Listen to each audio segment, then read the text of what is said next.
Om Tat Sat. Welcome to Gyan Bhakti. We focus on spirituality, Vedanta, and Sanatana Dharma. Please subscribe our channel for the mystical meanings of the profound scriptures and daily satsang. Our humble prostrations to all pervading Brahman, our worshipful Guruji, Swami Jyotirmayananda Ji Maharaj, all sages and scriptures, and to the divinity in each of you. We are currently exploring the scripture Mysticism of Mahabharata. Commentary is by Sri Swami Jyotirmayananda Ji and narrated by myself, Swami Nikhilananda. So we will continue our episode today, Revenging upon Ashwattama. The morning after the slaughter in the Pandava camp, the chariot driver who had escaped that terrible destruction set out to inform Yudhishthira and his brothers what had happened. Hearing the pathetic news, the Pandavas became grief-stricken. What they thought was a victory now seemed to have turned into a terrible defeat. The loss of her 5 sons was unbearable to Draupadi, and she told Bhima that unless he revenged upon Ashwattama, she would never be at peace. Unless Ashwattama was punished and the jewel on his head was removed and given to King Yudhishthira, she would not touch food again. Eager to bring peace to Draupadi after all she had suffered at the hand of the Kauravas, Bhima set out to find Ashwattama. Knowing the danger Bhima faced, Arjuna and Yudhishthira followed quickly after him in a chariot driven by Krishna. When Ashwattama saw these heroes approaching, he was filled with dread. Without reflecting upon the implications of his action, he decided to employ the all-powerful Brahmastra weapon, which he had learned from his father and had kept secret until that time. Thus he picked up a blade of grass, charged it with the required mantra to convert it into that dreaded weapon, and uttered the words, "May all the Pandavas be destroyed by this." To counteract the weapon coming towards him, Arjuna discharged the same weapon, which he also had learned from Dronacharya. However, along with the mantras necessary to empower the astra, Arjun uttered a prayer that he and his brothers, as well as Ashwattama, should remain unhurt by its power. These two weapons created an unimaginable outburst of energy in all directions as they headed towards each other, threatening a collision that could have brought about the destruction of the entire creation.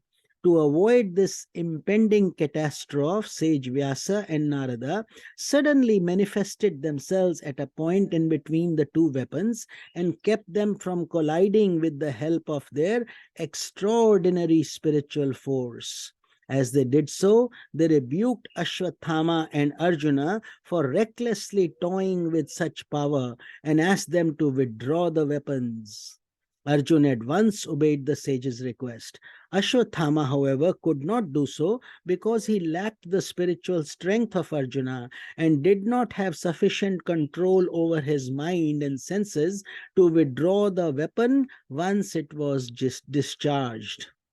As a compromise, Vyasa then asked Ashwattama to direct the weapon only to the unborn children in the line of the Pandavas, implying that it would destroy the growing fetus in the body of Uttara, the widow of Abhimanyu.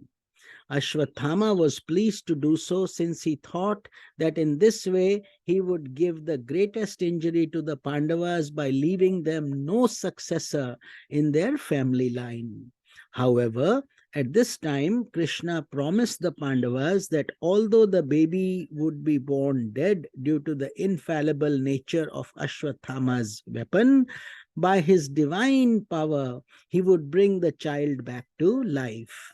As you will see later in Ashwamedha Parva, Krishna fulfilled that promise, and the child who was named Parikshit eventually became king and father of Janmajaya, whom we encountered in the beginning of this text as he learnt about his Pandava ancestors and the great Mahabharata war from Sage Vaishampayana. After the Brahma Sharira weapons had subsided, Brahma Astra, Brahma Shira, not Brahma Sharira, sorry, it's Brahma Shira. Shira means pointed. So Brahma means, so these were almost like, you can compare them to the nuclear power bombs in today's terms. So that strong these things were. So Sage Vyasa commanded Ashwattama to yield the jewel on his head to Yudhishthira. Then Lord Krishna cursed Ashwattama, saying, "For this act of your sinfulness, you will wander on this earth for 3,000 years without peace. Your body will be filled with sores that emit stench, and in no association will you be welcome." Accordingly, it is said that Ashwattama still wanders the universe, emanating stench from his body. However, only those who have his evil mentality are able to feel his presence. So every action has a consequence. So since he did such a hideous thing, Lord Krishna cursed him like that. The Pandavas and Krishna then returned home, and the jewel of Ashwattama was presented before Draupadi. Satisfied now that the death of her sons had been avenged and the victory of Dharma had been assured, Draupadi asked that the jewel be placed on the crown of Yudhishthira, whose virtuous rule she hoped would begin to heal the wounds of the battered land. The deeds of Ashwattama in this chapter of the Mahabharata have interesting implications for an aspirant. In a symbolic way, Ashwattama, the son of Guru Dronacharya, is instrumental in completing the Guru's work, eliminating all the vasanas, subtle desires and impressions from the unconscious, and stilling the chitta vrittis, thought waves of the mind. Ultimately, however, the force behind this sublime form of spiritual destruction is the sword of the divine self in his aspect as Shiva, the destroyer. As a result of Ashwattama's action, Yudhishthira, the soul, becomes adorned with the gem of Paravidya, the knowledge of the self, at the crown of his head. So in this case, Shiva simply became an instrument. Just like you destroy the seed so the sprout may emerge, you destroy the candle so that the flame of the light may emerge, and so on. Seeing from another angle, the story depicts the painful consequences of the spirit of revenge. Ashwattama, though knowing that the Pandavas were on the path of virtue, carried out his revengeful plan against the Pandavas in a ruthless manner. Consequently, he was led to suffer a hellish condition for a long, long time.